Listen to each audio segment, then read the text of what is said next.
Hinamoto was once a land ruled by humans, until one day, suddenly, the Kishin descended from the sky and took over. All the lords and warriors fell one after the other, and eventually, only one group of warriors remained, who were courageous enough to keep fighting against them. Until today, they are known as the Band of Bushi. In present days, everyone worships the Kishin blindly, except from a minor apprentice named Musashi. In the mining school, everyone praises him for being the best out of all the students, so he always pretends to be happy. At school, they are all taught that the Bushi are violent people, who once destroyed the world. However, Musashi knows this is a lie, since his friend named Kajiro is the son of a former member of the Bushi. The father tells them stories of how the Bushi are trying to defeat the Kishins and reclaim human freedom. So, Musashi and Kajiro then make a vow to form their own Bushi band. In the present, Musashi visits Kajiro, who asks him what he wants. He reveals that although he is officially becoming a miner the next day, he still wants to fight the demons with his weapon, as they always promised back in their childhood. Kajiro then discourages him, since Bushi are discriminated against,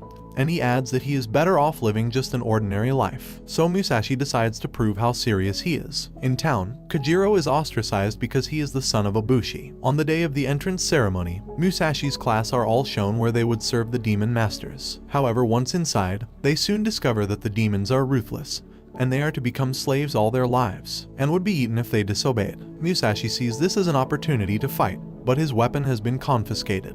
He then notices a mining axe which he uses to confront the monster who beat him up ruthlessly. His persistent tenacity is all for nothing, as the demons are too strong. As he is about to be eaten, Kajiro shows up just in time to save him. He scolds Musashi and hands him his properties which were left behind. Just then, a furious demon dashes at them, so using the technique from his notebook, he uses the floor to launch himself like a vortex to slice the demon. As the other demons transform, they are able to defeat them together as they deepen their bond. Just then, a sign of a Kishin descending is shown in the sky. On their ride, called a Kaitsu Mount, they head towards the Kishin. As they go, Kajiro reveals he isn't all that enthusiastic about becoming a Bushi, so Musashi tries to motivate him. They find that the Kishin is a small creature, so Musashi easily cuts it in two. However, it regenerates instantly. The Kishin loyalists then arrive with metal offerings, which the Kishin eats and totally transforms into its massive giant form. In the chaos, Musashi falls unconscious. The Kishin wants to eat Kajiro's sword, but even then, he doesn't let go of it no matter what happens. As he is dragged, he recalls hating the sword because it meant he was a Bushi. But even so, his father told him never to let go of his sword, which is the pride of a Bushi. No matter what, he doesn't let go of the sword, but eventually, he is overpowered and the Kishin swallows it whole. On losing the sword, he gets frustrated. Musashi then leaps and begins climbing up the Kishin.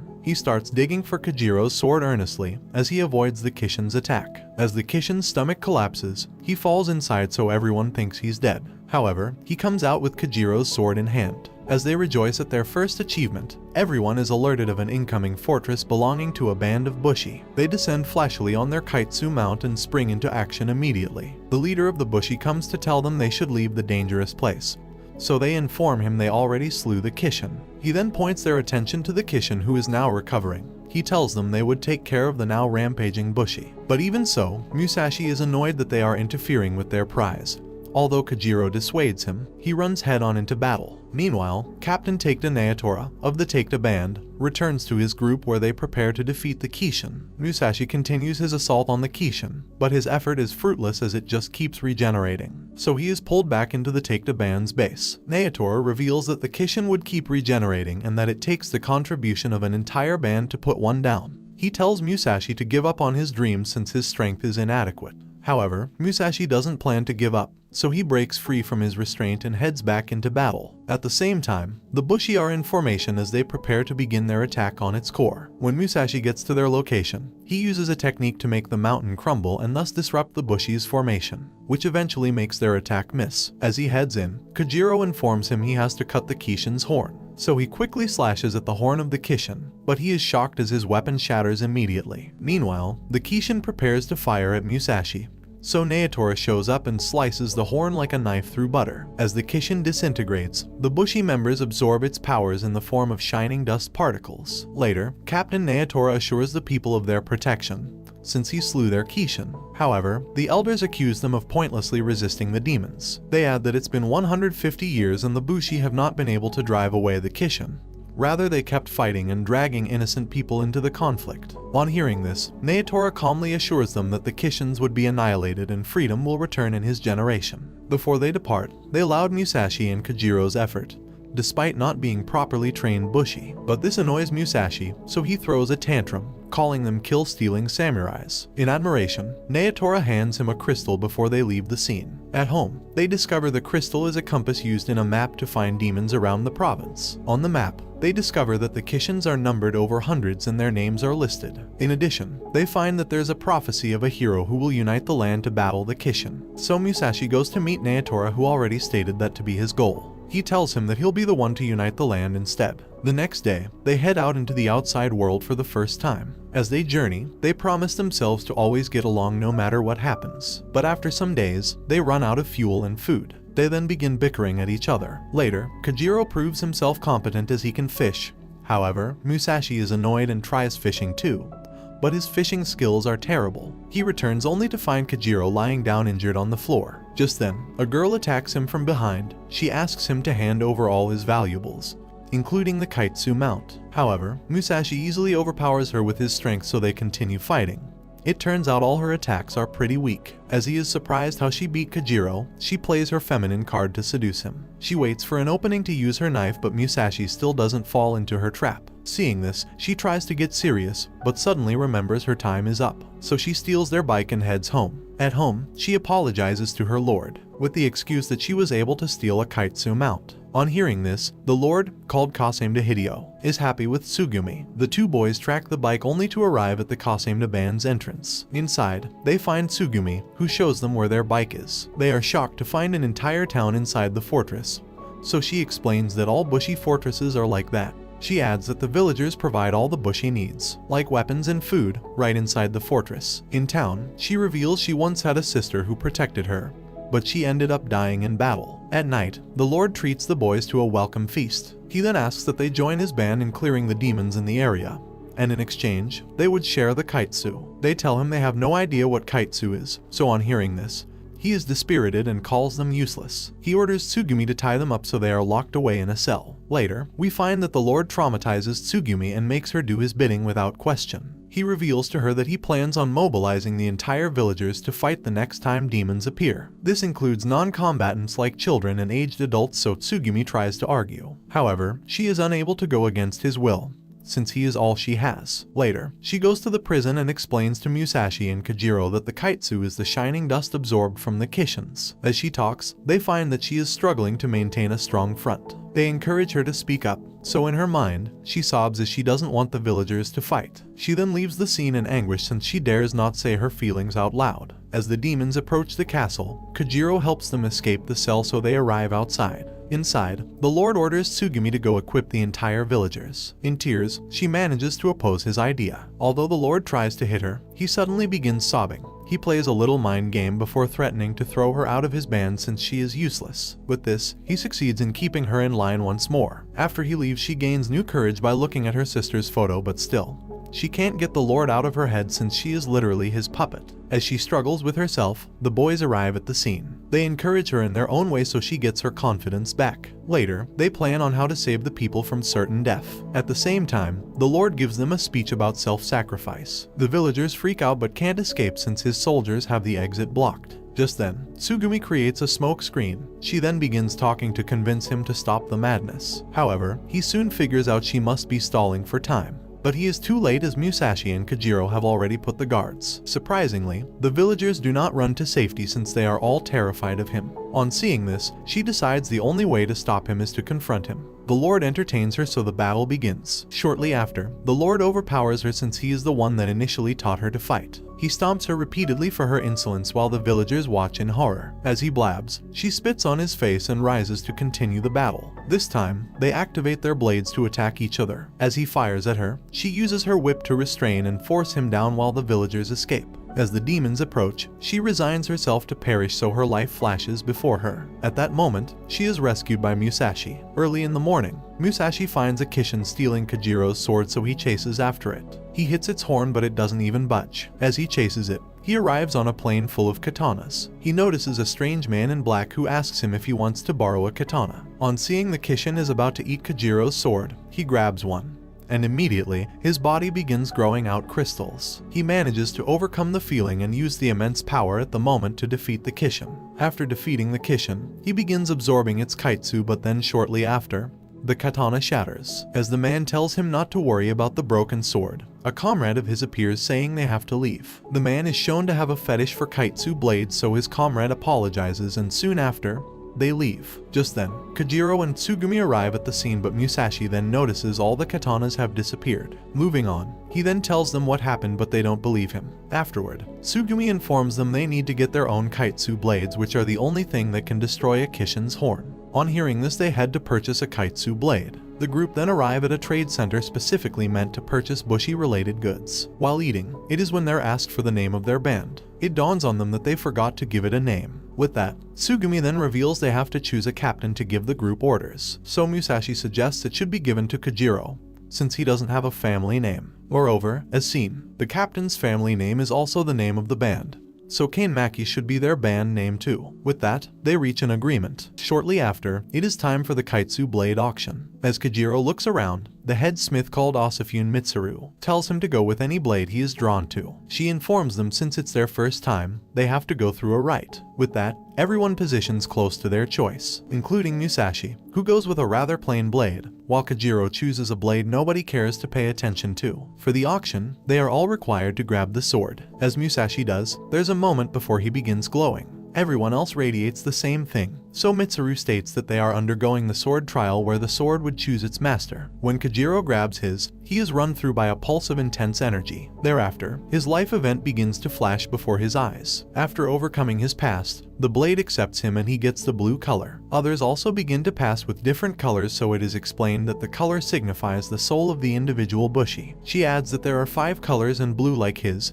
is normal while red is the strongest. During Musashi's trial, he is faced with a traumatic memory of the day when Kajiro's dad died. He is taken to a void, and in the dark space, he finds a girl, but he cannot hear her speak. As he feels her warmth, she suddenly transforms into a beast and tells him she doesn't need him. At that moment, his whole body is filled with black crystals and the test ends. He then keeps trying over until nightfall, but the same thing happens. Mitsuru then informs him those whose souls manifest black cannot wield a kaitsu blade. She explains that there's nothing that can be done, just as people can't breathe underwater or survive in flames, so he has to give up on becoming a Bushi. As he sits on the ground frustrated, Kajiro and Tsugumi decide to cheer him up, but they are interrupted by a creature that turns out to be a lesser demon. Musashi spaces out since he can't fight the demon. The demon then sends an attack on Musashi's way. However, Kajiro saves him in time. The demons then begin attacking on sight, so Kajiro rushes to defend the people and is able to easily defeat the demons with his newly awakened power. Musashi has no choice but to watch as everyone battles the demons along with Kajiro. Later, everyone praises Kajiro for his contribution along with Tsugumi, so Musashi eventually feels left out and lonely. The rest of the warriors head to continue the battle in the mountain, but Musashi stays behind as he laments on his failure. As he suddenly remembers how he used a kaitsu blade before they got here,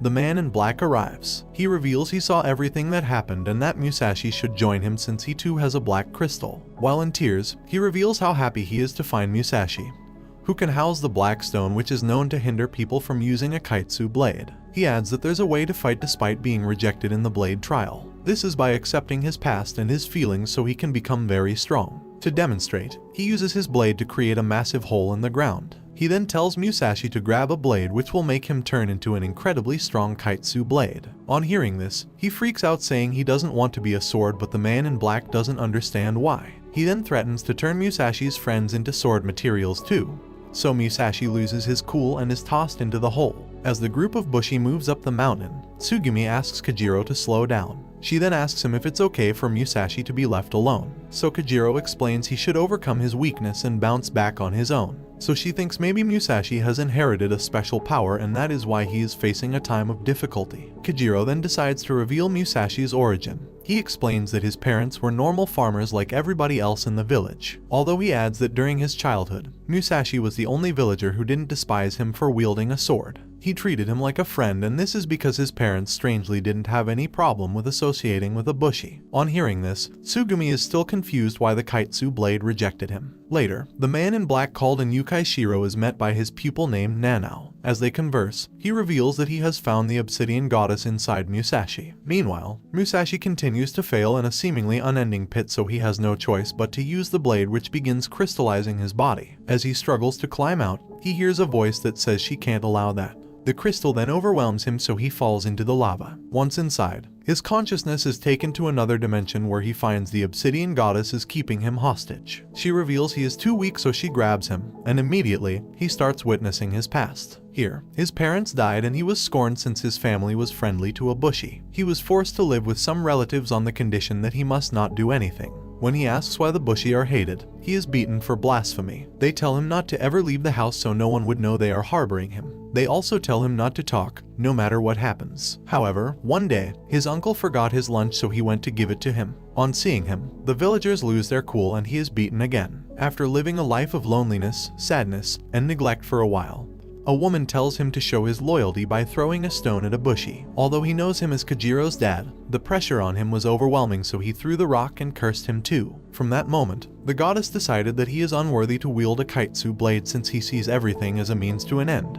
To survive and feel wanted by his friends, she reveals she is showing him the memories to break his will. This is because if he goes out to fight the way he is, she would be captured by the enemy, so she wishes they stay hidden forever. At the mountain peak, they find that the Kishin has already been slain since its head is missing. But Tsugumi argues that it might still be alive since it hasn't turned into Kaitsu particles. As they begin searching for its horn, Shiro then appears claiming he slew the Kishin. He then begins heading towards Kajiro, so the other bushi stops him to demand he shows them where the Kishin's head is. However, he turns and slays a man, thus revealing he only came to steal their blades. Everyone then calls him the sword hunter and prepares to attack him with all their might. But still, he stops their attacks and displays his godlike powers, which cause the survivors to tremble in fear. He then moves to attack Kajiro since he heard his name from Musashi. Meanwhile, Musashi is almost transformed into black crystals, but then he is drawn out of the lava. Outside, it turns out he didn't transform totally, which was what Nanao thought. Remembering his friends might be in danger, he rushes towards the mountain. He recalls feeling mortified after throwing a stone at Kajiro's dad. Later in the cold, he goes to apologize to Kajiro's father, but instead, he is told to let go of his guilt since he once saved Kajiro from depression. He encourages Musashi and offers to let him live with them. After that, Musashi found a family which filled the void in his heart. At the mountain, Shiro continues annihilating everyone present. He then targets Kajiro. On seeing this, Kajiro makes himself bait to save the others. He draws his blade and attacks Shiro, but he easily nullifies his attack and sends a ground-splitting strike which puts him down instantly. As he is about to terminate Kajiro, he suddenly stops because he is shocked to see Musashi. The group is happy to see him, although he tells them he still can't use a Kaitsu blade yet. Nanao then shows up and admits to helping Musashi unknowingly. However, Shiro isn't mad because he is anticipating how the goddess would act next. As Nanao charges her attack, the group gives up hope, so Musashi helps strengthen their resolve. With that, they are hyped to fight together as a band. But then, the mood intensely changes as Nanao reveals her 7-bladed Kaitsu blade. She then begins attacking with her multiple blades while everyone tries to avoid each of them. Musashi then propels himself with the wall and closes the distance between them. However, she easily counters his move. They then regroup to plan a new strategy to break her weapons. Soon after, they spring to action again, so Nanao tries to figure out their plan. However, Musashi and Tsugumi flee behind Kajiro. Since Musashi is the main target, she sends her blades to him without hesitation, and so Tsugumi uses her whips to hold them in place as planned. After that, Musashi shatters one of her blades. Although they get more motivated, Nanao still brags about her blades. However, Shiro interrupts the fight. The group thinks they are going to fight together, but in reality, Shiro looks down on her, stating there's no way he would ever fight along with her since she is a weakling. He then makes a blade ring, so Tsugumi is shocked that he hasn't even used his Kaitsu blade's power, which everyone relied on until now. As he swings his sword, everyone is surprised that nothing happens. But then, a barrier forms around the mountain, and as they panic, the entire mountain is suddenly inverted. Everyone begins falling to their death, while some people manage to hold onto the roof. On seeing survivors, Shiro then begins cleaning up the trash. He reveals that he isn't like other bushi who have to band together because they are weak like insects. As Kajiro disagrees, he gets pissed and makes everyone drop. As they begin falling, time suddenly stops and the goddess speaks to him again, saying she has stopped time for his sake. She reveals that Shiro is an enemy who wants to kill Musashi to obtain her powers. She then decides to use her remaining strength to ensure that he survives. But Musashi refuses since he doesn't want to be the only one to survive while the others die. She gets convinced by his argument to save his comrades, so she entrusts her powers to Musashi and reveals she would display them through his body. As time starts flowing again, she uses a black crystal to draw everyone's blades together. She does this by summoning the energy of all the Kaitsu blades present. The goddess then appears and confronts Shiro. She takes his blade and turns the mountain back to normal. She then asks Shiro's group to attack her. As Nanao attacks, she repels her blades. She explains to Kojiro that people with black crystals have the power to attract or repel blade energy. She adds that people like Musashi don't understand this phenomenon and fail to use any Kaitsu blade. She then reveals her powers are fading since she materialized in the real world, so she has to go back to sleep and wrap the battle up quickly. She urges Kojiro to protect Musashi when she goes back to sleep, and with this, the battle resumes again, with Shiro begging her to take his side. Although she refuses, she then summons the energies of the Bushi available, and then she combines the different energies all together. Before she attacks, she reveals to Musashi that Jisai, Kojiro's dad, was her former vessel before he died. She urges Musashi to make sure he doesn't die no matter what. As she combines the entire energies together, she swings at Shiro, a brutal attack that disintegrates everything and levels the mountain in its path. After that, Musashi returns back to his normal form. As the sword he used breaks, Mitsuru states that that is what happens when a blade channels too much energy. As they thank him for saving their lives, they offer to make a new blade for him. Meanwhile, they notice a hole in the Kishin's body missing. It is revealed that thanks to his technique, Shiro managed to escape alive along with the Kishin. After the battle, a special funeral for Bushi is conducted using their Kaitsu blades mounted on the ground. The next day, Musashi decided to take the sword trials again, so everyone murmured, hoping he succeeds this time. Tsugumi then notes he is trying with the same sword he has been failing with.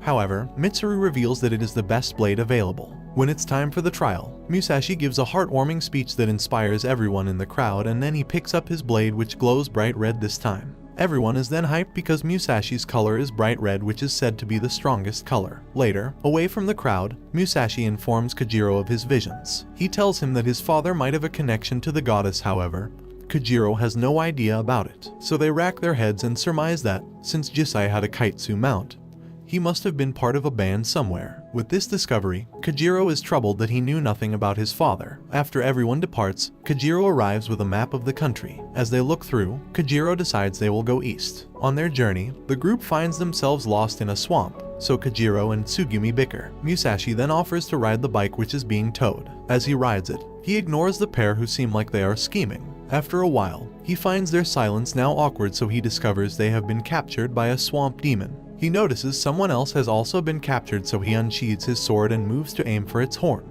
On locating it, he manages to break it, thus defeating the demon. As everyone breaks free from the vines, Musashi runs to free the last captive, who turns out to be a pretty lady. She points his attention to his injury, so Musashi tells her it is a scratch from when he saved her. On hearing this, she thanks him. Shortly after, a man named Chamberlain runs to her aid and addresses her as a princess. She is then introduced as the daughter of the head of Saruwatari Bushi, Mikairu. It is revealed that they are on their way to Harima port, where numerous bands of Bushi have gathered for a significant battle. As they accompany the princess, Musashi is worried that she looks upset and uptight, so he tries to make her talk. However, she doesn't respond to any of his questions. Instead, Chamberlain cuts in to reveal that they are heading to the port after being summoned by the leader of the Yusugi Alliance, which they are a part of. Along the way, they get into a bumpy road which causes Musashi and Mikairu to fall off. Luckily, she uses her Kaitsu blade to make them float in the air. She apologizes for ignoring him, stating she doesn't know how to interact with other people. She suggests that they should go with them to the port since their original destination is an island which is a Kishin itself. She explains that this Kishin was the first one to appear in Hinamoto. It rained destruction, and thus humans stopped fighting against its overwhelming power. They started worshipping the Kishin and mining ore for it, which it consumed and eventually became so large. Chamberlain then reveals that the Alliance wants to defeat that said Kishin.